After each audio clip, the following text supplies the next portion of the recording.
ओम नमः शिवाय। मेरे शिव चैनल पर आप सबका स्वागत है। सबसे पहले तो आप सभी शिव भक्तों के चरणों में मेरा प्रणाम। श्रावण मास प्रारंभ हो चुका है और श्रावण मास में क्या करें ये सब बताने की आवश्यकता है नहीं। श्रावण मास में सभी शिव भक्त बड़े जोर शोर से शिव पूजा में लग जाते हैं। पूरा महीना, पूरा मास, पूरा मंथ ये शिव भक्तों के लिए बहुत विशेष होता है और शिव भक्ति से उत्सव की तरह देखते हैं, उत्सव की तरह मनाते हैं। नए नए तरीकों से, नए नए जोश से, नए उत्साह से हर दिन शिवलिंग पूजा होती है। किंतु कुछ चीज़ें मैं आपको बता दूं। भृंगिरटी संहिता के अंतर्गत लिखा है कि श्रावण मासे शर्कराभि, अर्थात श्रावण मास में शक्कर से पूजा करनी चाहिए, शिवलिंग की पूजा करनी चाहिए। जो गुड़ से बनी हुई शक्कर होती है उससे शिवलिंग की पूजा अवश्य करनी चाहिए। श्रावण मास का हर एक दिन विशेष है, हर समय विशेष है, हर पूजा विशेष है। भगवान शिव के निमित्त जो कुछ भी श्रावण मास में किया जाए वो बहुत विशेष होता है। एक विशेष बात मैं आपको बता दूं, जिस दिन आपका जन्म नक्षत्र पड़ता हो उस दिन शिव पूजा करनी ही चाहिए। चाहे वो श्रावण मास हो या कोई भी मास हो, उसमें शिव पूजा अवश्य ही करनी चाहिए। मान लीजिए किसी का जन्म नक्षत्र, मान लीजिए रेवती नक्षत्र है, तो जब भी, जिस महीने में भी रेवती नक्षत्र जिस दिन पड़े उस दिन शिव पूजा अवश्य ही करनी चाहिए और भगवान को नैवेद्य अर्पण करना चाहिए। इस जो ग्रहण के समय हजारों लाखों गुना जो जप का पुण्य प्राप्त होता है, ध्यान का पुण्य प्राप्त होता है, वही पुण्य आपको अब स्वयं के जन्म नक्षत्र के दिन प्राप्त होता है।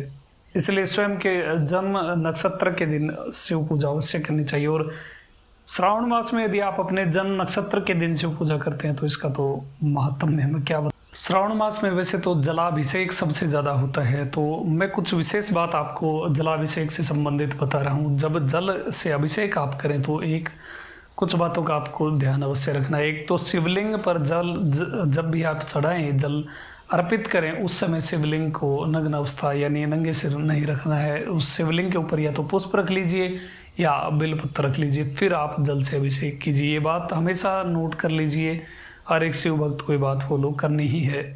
दूसरी बात, जब आप जल अर्पित करें तो अब की बार आप एक विशेष नियम अपना लीजिए। एक मिट्टी का कलश ले लीजिए और सूती वस्त्र से छान करके उसमें शुद्ध जल भर लीजिए।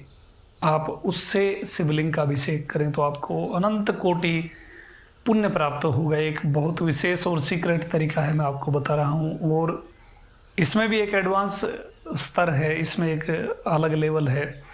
मान लीजिए आपने उस मिट्टी के कलश में उसके ऊपर सफ़ेद या कोई भी सूती वस्त्र लगा करके जल को आपने छान करके भर लिया। अब उसमें आपको कुछ सुगंधित पुष्प डाल लेने हैं और जल में, उस कलश में सुगंधित पुष्प रख लेने हैं और फिर आप भगवान को वो जल अर्पित करते हैं। तो इसका बहुत ज़्यादा महत्व है। इस जो सुगंधित जल से भगवान शिव का अभिषेक करता है, शिवलिंग का अभिषेक करता है, वो चिरकाल पर्यंत आनंदित रहता है और अंत में शिवलोक को प्राप्त कर लेता है, ऐसा कहा गया है। और एक और तरीका है, मान लीजिए आपने छान करके शुद्ध जल एक मिट्टी के कलश में भर लिया। अब उसके अंदर आपको चंदन घिस करके, लकड़ी वाला चंदन घिस करके एक पात्र में निकाल लें और फिर उस चंदन को आप उस जल के अंदर मिला दें, उसको घोल दें और फिर शिवलिंग का अभिषेक करिए।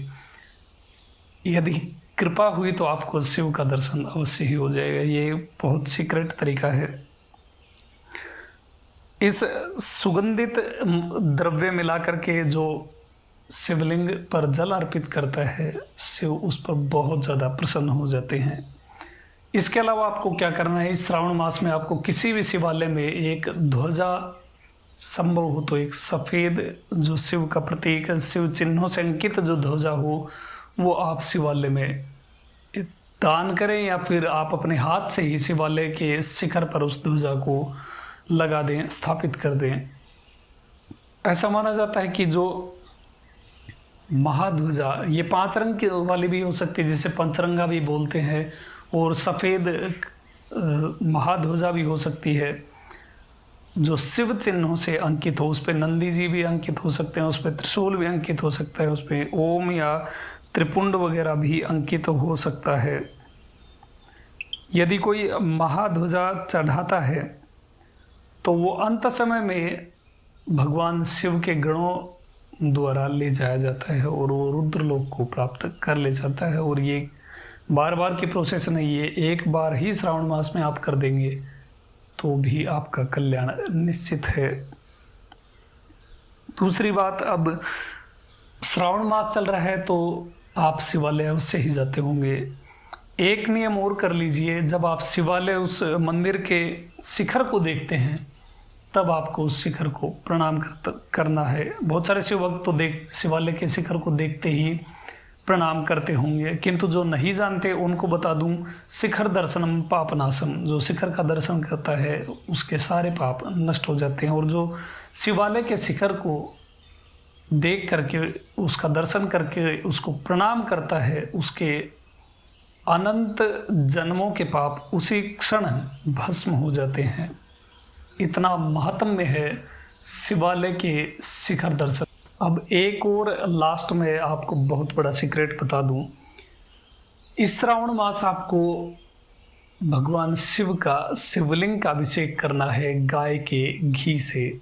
ऐसा वर्णित है कि जो कोई भी प्रतिमास यानी हर महीने शिवलिंग का अभिषेक गाय के घी से करता है, वो अपने 21 कुल को उद्धार कर देता है, 21 पीढ़ियों का अपनी उद्धार कर देता है। इतना ज़्यादा महत्व है घी से शिवलिंग का अभिषेक करने का।